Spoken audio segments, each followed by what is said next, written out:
Hello all எல்லாரும் எப்படி இருக்கீங்க? இன்னைக்கு நம்ம குழந்தைங்க கீழ விழுவுறத பத்தி பார்க்க போறோம். வாங்க பார்க்கலாம். குழந்தைங்கள என்னதான் நம்ம நல்லா பார்த்துக்கிட்டாலும், அவங்க மேல கண்ணா இருந்தாலும், குழந்தைங்க அவங்களுக்கே தெரியாம கீழ விழுந்துருவாங்க. ஏன்னு பார்த்தீங்கன்னா, குழந்தைங்க ரொம்ப சுறுசுறுப்பா இருப்பாங்க. அங்கேயும் இங்கேயும் ஓடிக்கிட்டே இருப்பாங்க. மாடி இருந்ததுன்னா படிக்கட்டில ஏறி ஏறி இறங்குவாங்க.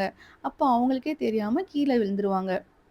இந்த குழந்தைங்க கீழ விழுவுறது ஒரு பக்கம் இருந்தாலும், அந்த குழந்தைங்க கீழ விழுவுறதுக்கு காரணம் நாம தான் சொல்லுவாங்க. அதெல்லாம் கண்டுக்காதீங்க, காதுல வாங்கிக்காதீங்க. நம்ம குழந்தைங்க கீழ விழுந்து அடிபடுறதுனால நமக்கு எந்த ஒரு ஹாப்பினஸும் வரப்போறதில்ல. சொல்லப்போனா அவங்கள விட நமக்கு தான் கஷ்டம் அதிகமா இருக்கும். அதனால யார் என்ன சொன்னாலும் காதுல வாங்கிக்காதீங்க. நெக்ஸ்ட் குழந்தைங்கள கீழ விழுவாம பார்த்துக்க முடியுமான்னு கேட்டீங்கன்னா, கண்டிப்பா முடியாதுங்க. ஏன்னு கேட்டீங்கன்னா, ஒரு ஆக்டிவான குழந்தை பார்த்தீங்கன்னா, சும்மா உட்கார மாட்டாங்க.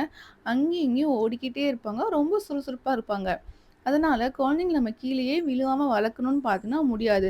அப்படி நீங்க கீழயே விழாம வளர்க்கணும்னு சொல்லிட்டு மடியிலேயே வச்சு வளர்த்தீங்கன்னா, அது உங்களுக்கே பார்த்தீங்கன்னா ஃப்யூச்சர்ல ப்ராப்ளம் ஆயிடும். எங்கேயும் போக மாட்டாங்க. எங்க போனாலும் உங்கள விட்டு நகர மாட்டாங்க. ஸ்கூலுக்கு போக மாட்டாங்க. உங்க மடியிலேயே உட்காந்துட்டுருப்பாங்க. ரொம்ப டல்லா இருப்பாங்க. அதனால குழந்தைங்க விளையாடுறாங்க, கீழ விழுவுறாங்கன்னா, அவங்கள ஃப்ரீயா விடுங்க. விழுந்தா அடிபடாம இருக்கிற மாரி பார்த்துக்கோங்க. அதுக்கு என்ன பண்ணணுமோ அந்த ஸ்டெப்ஸ எடுங்க. என்னோட பாப்பா பார்த்தீங்கன்னா, நெறைய டைம் கீழ விழுந்திருக்காங்க. அடிக்கடி விழுந்து அடிபட்டுருக்கு. ஆனா, ரொம்ப அடிபட்டது கிடையாது. அடிபட்டா அழுவாங்க. கொஞ்ச நேரத்தில ஃப்ரீ ஆயிடுவாங்க. இந்த டைம் பார்த்தீங்கன்னா, என்னோட பாப்பா வந்து ஒரு 3 ஸ்டெப்ஸ்ல இருந்து 1 ஸ்டெப்ல கீழ விழுந்துட்டாங்க. ரொம்ப ஃபோர்ஸா விழுகல. விழுகும்போது நான் புடிச்சுட்டேன். அப்பவும் பார்த்தீங்கன்னா, நல்லா ஒரு பக்கம் சரிச்சிருச்சு. நெத்தியில வந்து வீக்கமாயிடுச்சு. கண்லயும் வந்து வீக்கமாயிடுச்சு. கண்ணத்துலயும் பார்த்தீங்கன்னா, அப்படியே சரிச்சிடுச்சு. நல்லா ரெட்டிஷ் ஆயிடுச்சு. என்ன சொன்னாங்கன்னா, எல்லாம் இதுக்கெல்லாம் ஹாஸ்பிட்டல் போக வேணாம். ஐஸ் கியூப் வைன்னு சொன்னாங்க. பட் எனக்கு வந்து முன்னாடிலாம் அடிபடும்போது அந்த அளவுக்கு ஒரு பெருசா தெரிஞ்சுக்கல. பட் இந்த டைம் ரொம்ப அடிபட்டதுனால ஒரே கஷ்டமா இருந்துச்சு. சரி நம்ம வெயிட் பண்ண வேணாம். ஹாஸ்பிட்டல் போய் காமிச்சிடலான்னு சொல்லிட்டு நான் பக்கத்திலேயே இருக்க ஹாஸ்பிட்டல் போனேன்.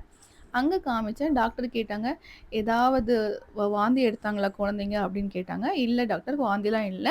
ஜஸ்ட் வந்து கீழ விழுந்துட்டா பல்ஜ் ஆயிடுச்சு. கண்ல கொஞ்சம் லைட்டா அடிபட்டுருக்கு. அதனால தான் வந்தேன்" அப்படின்னேன். அதுக்கப்புறம் டாக்டர் ஒரு பெயின் டானிக் குடுத்தாங்க. கூடயே பார்த்தீங்கன்னா, ஒரு மருந்து குடுத்தாங்க. தலையில அப்ளை பண்றதுக்காக, அந்த வீக்கம் குறையறதுக்காக. "இத அப்ளை பண்ணி பாருங்க 2 நாள். நல்லா ஆயிடுச்சுன்னா ஒண்ணும் ப்ராப்ளம் இல்ல. நல்லா ஆகலன்னா மறுபடியும் வாங்க" அப்படின்னாங்க. எனக்கு ஹாஸ்பிட்டல் போயிட்டு வந்ததுக்கு அப்புறம் தான் கொஞ்சம் பயம் குறைஞ்சது. ஏன்னு கேட்டீங்கன்னா, இப்ப பேசுற குழந்தையா இருந்தா சொல்லுவாங்க, "இங்க வலிக்குது, அங்க வலிக்குதுன்னு" சொல்லுவாங்க. சின்ன குழந்தைக்கு என்ன தெரியும்? அது விளையாட்டுத்தனமா அவங்களுக்கு சொல்லவும் தெரியாது. நம்ம அப்படியே வச்சுட்டு உட்காந்துட்டு இருக்கிறதுக்கு, ஒரு எட்டு ஹாஸ்பிட்டல் போயிட்டு வந்தா நமக்கும் வந்து ஒரு பயம் குறைஞ்சிடும். அவங்களுக்கும் சீக்கிரம் சரியாயிடும். என்னோட பாப்பாக்கு அந்த வீக்கம் குறையறதுக்கு 4 நாள் ஆச்சு. ஆனா டானிக் பார்த்தீங்கன்னா, நான் ஒரு 2 நாள் தான் குடுத்தேன். அதுக்கப்புறம் நான் குடுக்கல. இந்த மாதிரி உங்க குழந்தைக்கு ரொம்ப அடிபட்டிருந்ததுன்னா, வீட்ல வெயிட் பண்ணாதீங்க. ஹாஸ்பிட்டல்ல காமிச்சிடுங்க. இல்ல கொஞ்சம் லைட்டா தான் வீக்கம் இருக்கு. வீட்ல ஐஸ் கியூப் வச்சா போதும், சுடு தண்ணி வச்சா போதும் அப்டின்னா நீங்க விட்டுருங்க. ரொம்ப அடிபட்டிருந்ததுன்னா யோசிக்காம பக்கத்துல இருக்க ஹாஸ்பிட்டல்ல காமிச்சிடுங்க. உங்களுக்கு இந்த வீடியோ யூஸ்ஃபுல்லா இருந்தா லைக் பண்ணுங்க, ஷேர் பண்ணுங்க, கமெண்ட் பண்ணுங்க.